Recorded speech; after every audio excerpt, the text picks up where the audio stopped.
Johnson Nassar. I'm a senior over here at Newbury College. I'm double majoring in healthcare management and accounting. And some things that I'm involved in is that I'm a resident assistant and executive admissions ambassador. Well, I'm Elias Bushmone. I'm a second semester junior. I'm part of the soccer team and indoor and outdoor track. So we'll have the speakers start by introducing themselves with their college major and their current position. So we'll start with Crystal. Hi, my name is Crystal Kelly. I actually double majored in college in social sciences and marketing management, and I'm currently the director of development for a nonprofit that works with family homelessness called Hildebrand Family Self-Help Center. Great. Hi everyone, my name is Lilo Altali. I was a healthcare management major here at Newbury College. I'm currently the director of administration at Mill City Grows. We're an urban gardening and urban farming organization that's fighting food security in the city of Lowell. Hi everyone, my name is Kate. Completely forgot what I was about to say. I majored in psychology and minored in English. I graduated class of 2017, and I'm currently a recruiting coordinator at the Broad Institute of MIT and Harvard. I'm Tanara Giacomini. I graduated in 2010 with a major in psychology and a minor in gender studies, and I'm currently a discharge planner at Nashua Street Jail. I'm Stephanie Conlon. I majored in psychology and I am currently a hospitality training specialist with American Cruise Lines. I'm Julia McLeod. I graduated in 2014. I am currently administrative supervisor and project coordinator for the medical surgical ICU at Boston Children's Hospital. And I'm Diana Vett. I also graduated in 2014. I majored in healthcare management, and I'm currently a case manager associate at Boston Children's Hospital.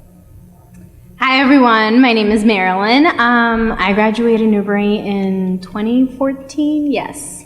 My undergrad was, in psychology. I minored, I believe, in sociology, and I am currently an intensive care coordinator and mobile crisis clinician out of Wayside. All right. So we just have a couple of questions for the alumni. First one is, how did your education impact your career path? And if you could elaborate on what your career path was. Well, first I'll say that I was unsure of what my career path was. I knew that I double majored for that reason. I wanted to do something socially motivated and try to do some good in the world.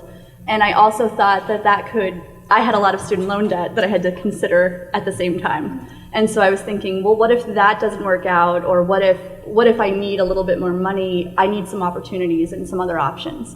So I double majored in marketing management for that reason. And when I was first out of college, I was starting to look around for opportunities, and I thought, I'm not sure which way to go. And as I was searching, I found this job opportunity online. I want to say it was on Google, not LinkedIn, but some job app. And it was a definite floor level opportunity, didn't need much experience, and it was with a nonprofit. And it looked like it gave me the opportunity to really learn a lot because they didn't have many resources. So I would be the person who would have to figure things out. And that seemed like an opportunity to move up. And so it just felt like it really combined my education with the experience in marketing, with the experience of social justice and understanding sociology and why people make the decisions that they make. And so that it felt like a really good mix of those things. And I really just took a shot and it worked out. And I think that's how the rest of my career continued to go, was that I took an opportunity because it felt like the next step, and I thought, well, let me evaluate this and see if it works, and see if I still like it, and if I'm learning stuff. And when that was the case, and I could say yes to those questions, it always worked out really well. So that's how I've gotten here. Great. So when I was a student at Newbury College, I actually didn't know what I wanted to do in healthcare. I was a healthcare management major. I knew that healthcare management majors traditionally went into nursing homes or hospitals. So I experimented with both nursing homes and hospitals while I was a student at Newbury College, and I realized I didn't like either. So I was like, as a healthcare management major, it's my junior year and I'm freaking out because I don't like, the traditional career paths. But I took a class in my junior year called Global Health, and it introduced me to a whole new world of public health and nonprofit management. And so I thought, this is a really interesting career track that has never occurred to me before. So I started exploring jobs in that field, and I took nonprofit management, I took nonprofit finance, and kind of courses to help me better understand the nonprofit world. I did an internship with Rosie's Place and really found that this is where I wanted to be. This is what I wanted to do. I wanted to do something that combined management and administration, but also combined the social justice and a public health aspect to it as well. So I started working as a consultant for Commonwealth, working on public health solutions and financial solutions. I heard of this great opportunity in my hometown of Lowell, Massachusetts, to be a director of administration. I decided to leave the consulting world and focus on HR and finance in my neighborhood that I really grew up in, and it's been great. So I just started, so it'll be a real short story. But just to recap, my junior year as well, I was a psych major. I wanted to get into clinical psych. I wanted to change the world. But then I took this one class and it took a toll on me in a sense of as far as I want to help people, but I want to kind of shift gears on how I would like to help people. And that's where HR came about. And she took a class with Professor Roberts, and I spoke to her about it. I'm like, so what are how can I play around with my psych degree and actually make it applicable to something I actually like? She was like, HR is a great field. I'm like, oh, that sounds real interesting. So I was still able to stay on track. And then I think what really solidified it for me was taking HR management class. So definitely if you are, I was a psych major, but I took some business classes to kind of spark my interest. I definitely suggest doing that as well. And the HR management class solidified, I would love to get into HR. And I took a step further doing my internship my senior year. I was in talent acquisition in HR, and it made me love it even more. So every time I would do something HR related, specifically within talent acquisition and recruiting, I absolutely loved it. So that's where it came about with taking the risk and applying to the position I have now. I was like, there's no way I'm gonna get this, but you know what, I'm still gonna try to apply. And lo and behold, I got the job, so I was really happy about that as well. So I actually worked in daycare for years, and I would always get emotional with the children, if they ever had a problem, I was like, I can't work with kids. And then, of course, I would get emotional with elderly people, so I was like, I can't work with them either. And I was like, who can I work with? So I was like, all right, teenagers, maybe not so much because of the attitude, so I figured adults. I was being real. And I took a criminal justice class, actually with Professor Kurt, who I don't believe is here anymore. And I was like, wow, I really want to get into these people's minds and figure out how to help them, because there actually is a ton out there for them, I've learned now. And at the daycare I worked at, one of the little girls, her mother worked at the House of Corrections, and she said, there's a case management position open, apply for it, because in that field you do have to have some connections. So I did. I didn't get it, and they told me it's because I didn't have any experience. So the halfway house that they contracted with was called McGrath House, through Community Resource for Justice. They were hiring, and she said, I sent your resume along, and I went to this guy, he was 6 feet, and I was like, I have no experience. Can you please hire me? That's not how the conversation went, but he did. And it was working with females, federal and state, so I made a lot of networking there, and I was just like, wow, these girls really need help, but I wanted to start sooner, before they got out, so they knew what was out there, because some of these girls, some of them were really well off, and were like, oh yeah, my parents took care of everything, but some of them was like, I just have the clothes on my back. So I was like, how can I, reach them? So I was like, jail. So I am working with males now, but that's another my boss was leaving the job that I was at, and it was, I just needed growth. So his wife actually told him that National Street Jail was hiring through a contracted agency. And so I applied and I got the job, and I love what I do. So that's just kind of how I got there. And again, it's just networking and who you know, really, and because it's more political, obviously, but so that's where I'm at now, fixing people. Trying.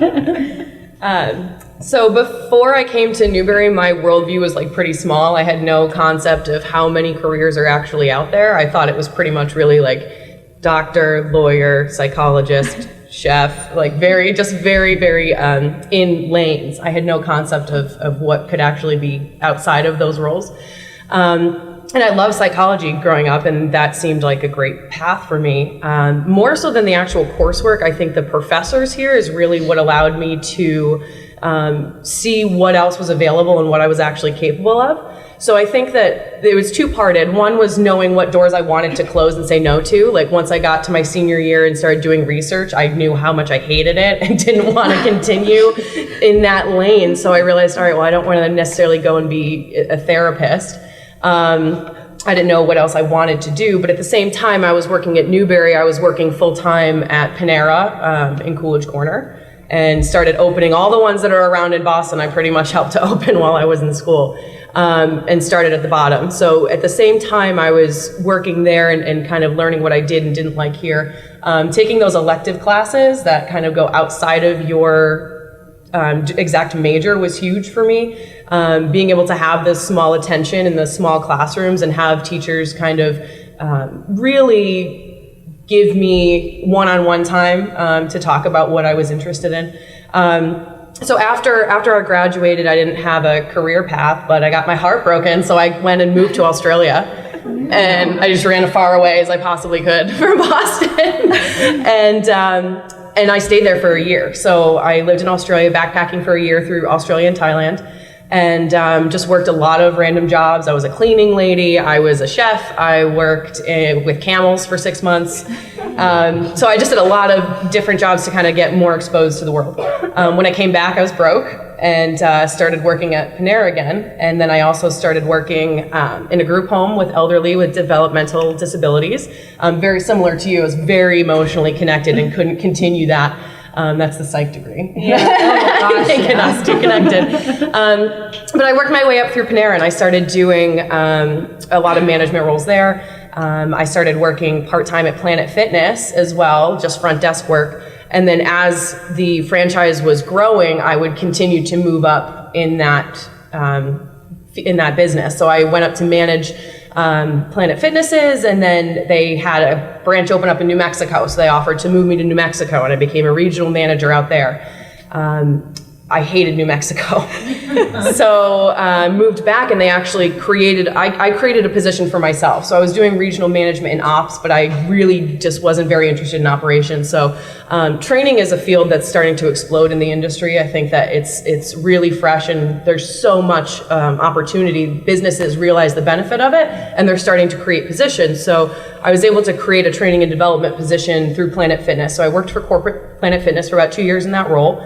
And then I got recruited off LinkedIn from American Cruise Lines last year. So they asked me some questions about the role I was in.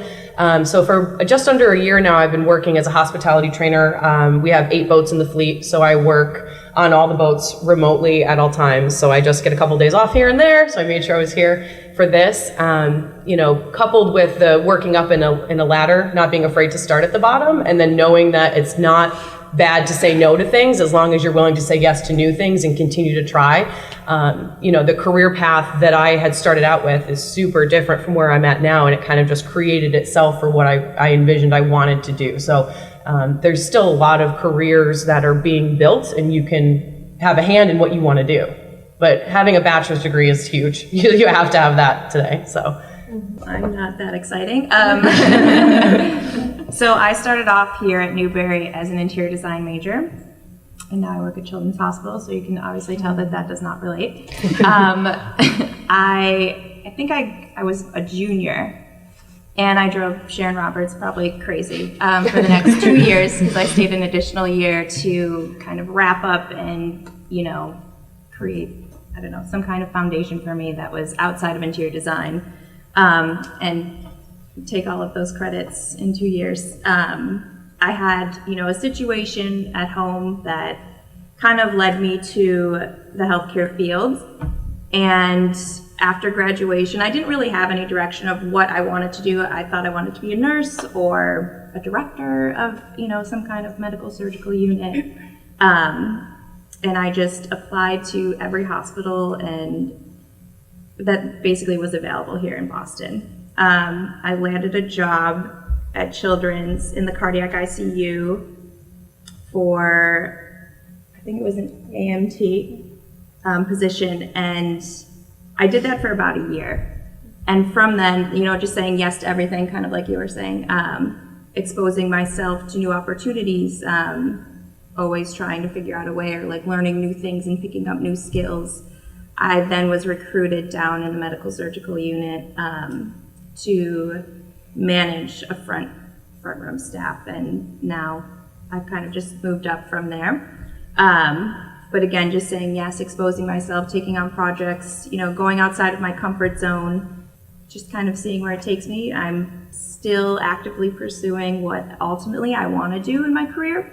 I've only been at Children's for about 3 years now, and I do want to stay in the medical field. I don't think operational side is really where I want to stay, but definitely having the experience and knowing how a hospital is run, and how to alleviate problems and talk to people and network, it's beneficial.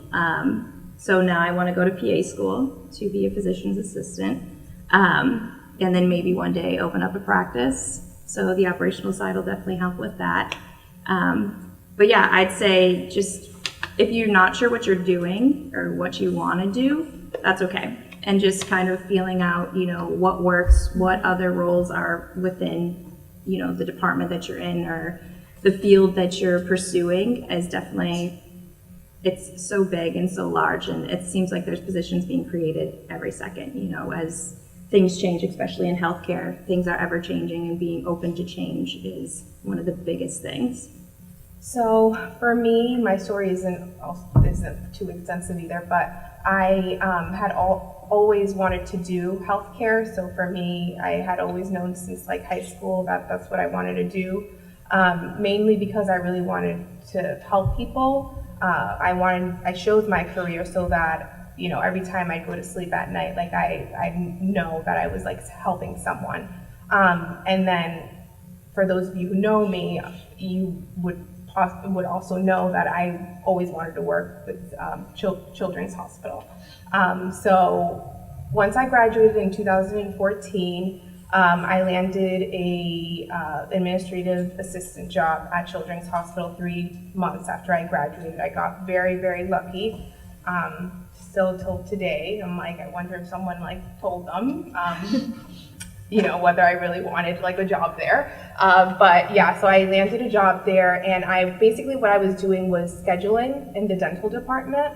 And I was there for like about a year and a half, and I started realizing that it was very repetitive for me. I was just scheduling a lot of patients to come in for like cleanings, and it just felt very repetitive, and I found myself feeling limited with like the work that was being given to me. So I started looking at other opportunities in Children's, and I was able to find another position, basically what I'm doing now, which is case manager associate. And in that department, I've learned so much, like about medications. I've learned how to really safely and efficiently like discharge a patient, and also just to really like fight like for our patients. And it makes me feel so good to know, that at the end of the day, these families are safely being discharged because of my help. And it's really a feeling that you can't replace, especially when parents are stressed out and that you were there for them, you were able to like get a service set up for them, and they're so grateful. It's something like that it's one of those unique things that you wouldn't possibly get at any other job. So basically I'm doing that now, but I also transitioned about 2 years ago into doing my master's in public health. So I'm finishing that up, and yeah, I don't regret a second of, the career that I chose for myself, because every single day, kind of like someone mentioned earlier, we get to help someone, and every single day I feel satisfied about that. Alrighty, so a walk down memory lane. Oh my God. So when I graduated high school, I had absolutely zero idea what I wanted to do. All I knew was that as a young woman of color, I really wanted to go to a 4-year school And I just wanted to take advantage of every opportunity that I could possibly get my hands on. So I started off at Newbury because it was a 4-year school, it was in Boston, and it had an undeclared major at that point in time, which I believe so, it still does today. And so it really was an opportunity for me to kind of, at a 4-year school, explore the opportunities that were there to see where I wanted to go career-wise. I had zero idea. All I knew is I wanted to work with people. I wanted to do something that was really going to help me do some greater good in this world. I took a psychology class with Karen Miranda. She was an excellent professor that I had here throughout my undergraduate career. She sold me with that class, and I was like, okay, I guess I'm gonna be a psychology major. I did that. And then senior year comes around, I still had no idea what I wanted to do. I was like, I felt like a lost puppy in the world. I literally did, so you're not alone. I still sometimes feel that way, even though it's been a few years. But I remember what I did at Newbury was, I felt like I never did that much. I came to class, I talked to my professors, I always asked for help, and I tried to do the best that I could each and every time in my career here. So when I did that, I remember I sat in Karen Miranda's office. It was across the street in Holland Hall. I had no idea what I wanted to do. It was like second semester towards graduating. I was like, what am I gonna do? I'm gonna graduate, and like I still don't have a plan. And because I had used my professors here as mentors throughout my career, my undergraduate career here, Karen really knew me, and she knew kind of what I wanted to do. And as her cycling, as she would call everyone here, she would help her students kind of advise them and guide them towards the career path that they wanted to go to, but couldn't find the words or the path exactly to get there. And so I remember her telling me, she's like, you can definitely go to grad school. And I was like, what? I was like, grad school? I was like, I'm just a girl from Marlborough, Massachusetts, Central Mass. I got C's all through high school. I didn't really do that good. How could I possibly go to grad school? Like, that's like a step up than what I ever pictured. And she was like, no, you can absolutely do it. And when I graduated, I didn't have that plan yet, because I think part of me still didn't really believe in myself. And so I remember I took that school year off, and I was like, let me just get a job, because I really needed a job at that point. I went off to a women's health company. I worked as a customer support representative. Really good money, which is kind of what I was looking for after 4 years of being in debt and being broke. And I did that, and I was just in a cube 8 hours a day. I felt like it was like literally like draining the life out of me, and I was like, I can't do this. And I was like, the only way I'm gonna feel comfortable leaving this job is if I go to graduate school. And so I literally applied to 2 schools. I applied to Simmons and I applied to BC. And I was like, if I don't get into one of the 2, I don't know, I'll figure it out there, because I don't know what I'm gonna do. So I remember I got in to Simmons first, and they gave me 0 financial aid. And I was like, that was a huge downer. And then I was like, you know what, maybe there's gonna be a light at the end of the tunnel, just hold off. And then I got my second letter of acceptance to BC. And I got the most financial aid I could have ever imagined in my entire life because of how well I did academically here at Newbury. And so with that said, I was like, okay, I guess I'm going to grad school. I'm going to BC, down the street from Newbury. I'm going to commute like I did all 4 years here. And so I went off to Boston College. I pursued my master's in clinical social work because I knew I wanted to work in human services. I knew I wanted to work with people. That's kind of where I was still at. I didn't have an answer as to how, logistically speaking, I wanted to do that in like a job. I didn't know, I didn't have the title for it. I didn't know what it looked like, but I started looking into programs, and I loved psychology and everything that offered here, but I really wanted to focus my career and also the social justice component, which is why I pursued the clinical route and eventually a master's degree in social work at BC because of the social justice that came with it. With that said, to get your master's in social work, you need 2 internships in the human services field. So I did therapeutic mentoring. And then my second year, which was last year, because I graduated in May, I did outpatient therapy, in-home therapy, and psychiatric emergency services.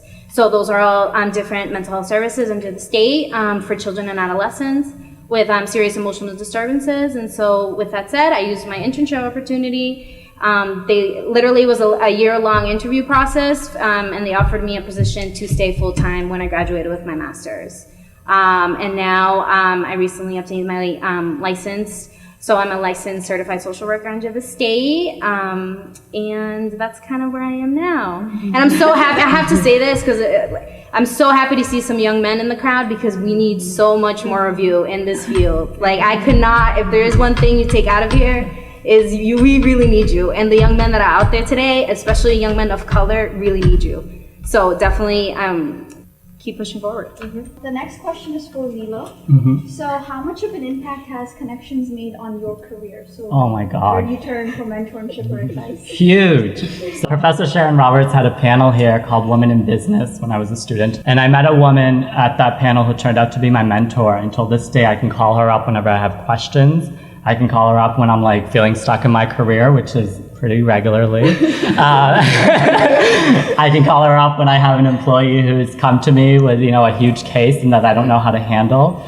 She's especially been my HR mentor. A lot of times in HR, especially when I first started, I would beat myself up when I saw an employee that wasn't happy, or an employee would come to me with a harassment case or something of that nature. I'd beat myself up for it and I would take it so personal. And she's the one who's kind of been my listening ear to be like, no, it's not personal. You're not actually doing anything. But also provided me the tools in my toolkit to actually be able to handle and confidently handle an employee who may come to me with a sexual harassment claim or something of that nature that before I couldn't handle without her help. And I met her here at Newbury College in that Women in Business panel. So networking has been huge throughout my whole career, especially in the nonprofit and public sector. It's all about politics and connections. And the job I currently have, I did not apply for. It had come to me. And that's how you'll find that most director positions in the public and nonprofit sector are recruited for. Does that answer your question? Okay. On a typical day or week in your position, what do you do? There's no typical day or week in my position. So it's kind of loaded. I would say, all right, so at any given time, I'm anywhere in the United States of America, anywhere there's waterway. So I work, like I said, on any one of the 8 boats. So we work up and down the Mississippi River, inside the rivers, Columbia Snake Rivers by Oregon, Idaho. We also go up to Alaska. We also go all the way up and down the East Coast. So at any given time, that's where I am geographically. There's 3 people in my positions on the boat, myself and 2 others. And when I go to a boat, it's essentially taking everything in of where everyone's performing right now. So you have to think it's a hotel on water. So there's so many things that can throw performance off. You also don't have a typical home office presence, so you don't have people that are there checking up on standards and things. You also have people who are exhausted. The stewards work 16 weeks straight, 12 to 14-hour days, and the managers are working 6 weeks straight as well. Most of the managers are entry level. They are people who maybe have graduated with a degree in hospitality and want to get their career started by being a housekeeping manager, assistant hotel manager, cruise director. So my primary function is to coach to standards and make sure that things are performing the way that they need to be. Our cruises are fairly pricey. It's about $5,000 to $10,000 per person per week. So they have a very high level of expectation when it comes to standards and the service that they're getting. So part of what I do is quality control. So I'll go into the galley, the kitchen, and I'll do FDA inspections and make sure everything's compliant there. I'll also go and observe how the managers are coaching their stewards and make sure that they're cleaning appropriately, that they're serving guests appropriately, that things are getting done efficiently and in a timely manner. I believe that a lot of times people are not set up after school to be successful in management roles. So that's the thing that I love to do the most, is to coach entry-level management into becoming successful managers, because I think that once you have skills in management, it can really put you into any business that you want. If you know how to manage people, you're going to do well. So I really enjoy being able to sit down and coach the management teams.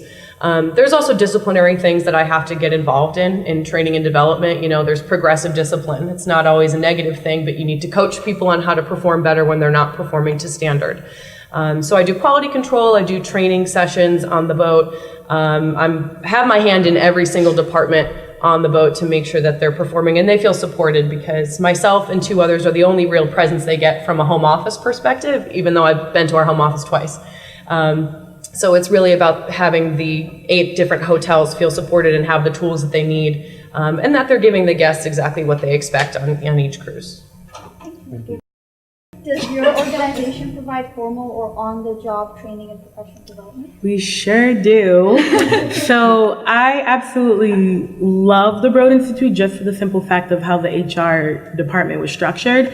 There was, like I told you, I really liked recruiting and talent acquisition, but within our HR department, we have the learning development team, immigrations and appointments team, we have the benefits and comp team, the operations team is separate on its own, but specifically we have the learning and development aspect, and it basically is working with any employee at the Broad that is interested in leveling up like their career. So if I've made it really clear to them, I want to get my master's in organizational behavior down the line, and they're working with me now, like I've only started in May, about like what are the steps we're going to take for you to get to your master's program, and then what are the next steps after that program, which I thought was really awesome. And I think just being clear about that once you're interviewing or when you're asking questions about, so what does someone in my role typically go on and do? Like 2 girls that were in my role prior to when I started are like heads of their own departments now. And that's the kind of energy I want moving forward. So just kind of being clear with them in that aspect of like, hey, I know I'm going to do a really good job at this role, and I would love to continue on and be successful. So what are the tools that you're able to give me? I mean, I didn't say it in that way, but what are the tools I can learn and gain from this position so I can move on and actually help people and actually do my end goal? So there is a lot of learning and development, especially in HR. There's a lot of, like Stephanie mentioned, there's a lot of learning and development. That's a huge field that people are starting to realize that is very important in HR, because that's how you keep your employees as well. You don't just hire them and that's it. Like, you have to help them grow. So, yeah. Thank you. You're welcome. For Diane and Yvette, if things develop as you would like, what does the future hold for your career?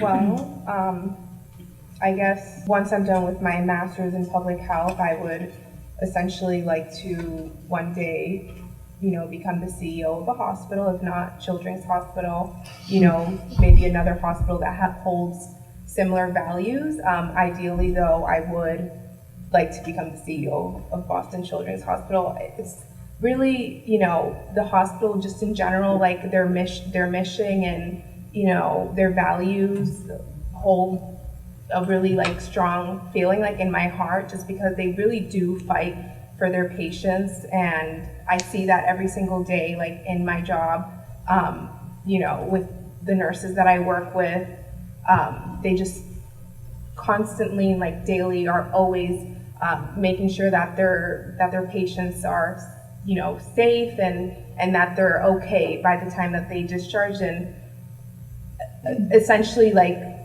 basically, I would just like to grow with it. Trust yourself and know that maybe you don't have, because a lot of people are doing their master's right away and a lot aren't.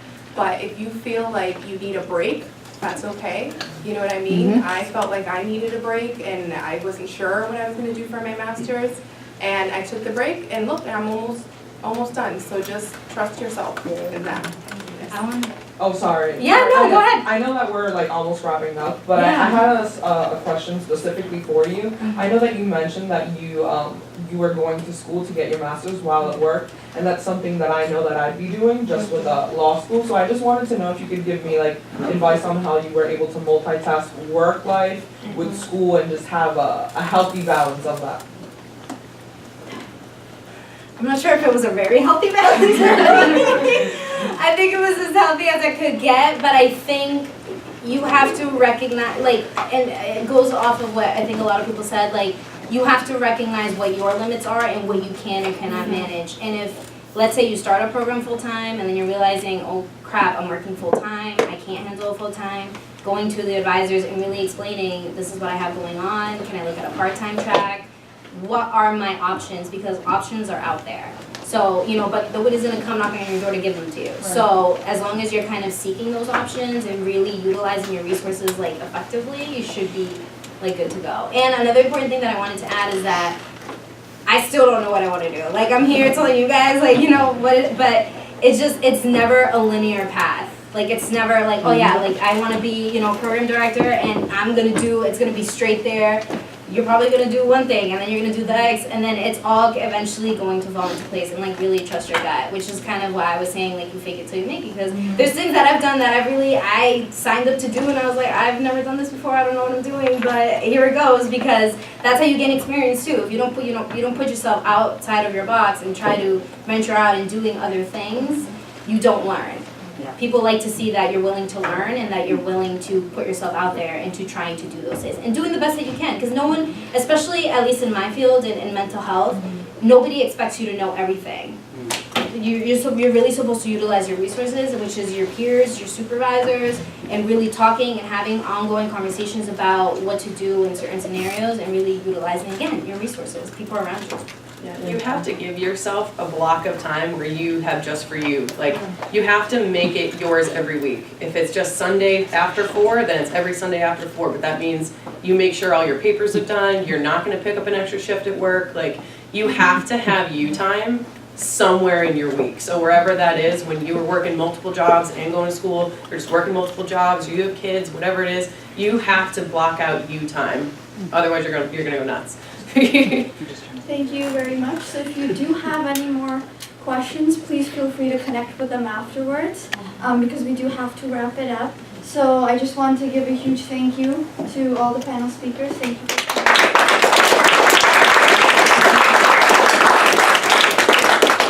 So you all know we have the internship and grad school fairs going on in the auditorium. So feel free to stop by there. Also, we brought some gifts for you guys.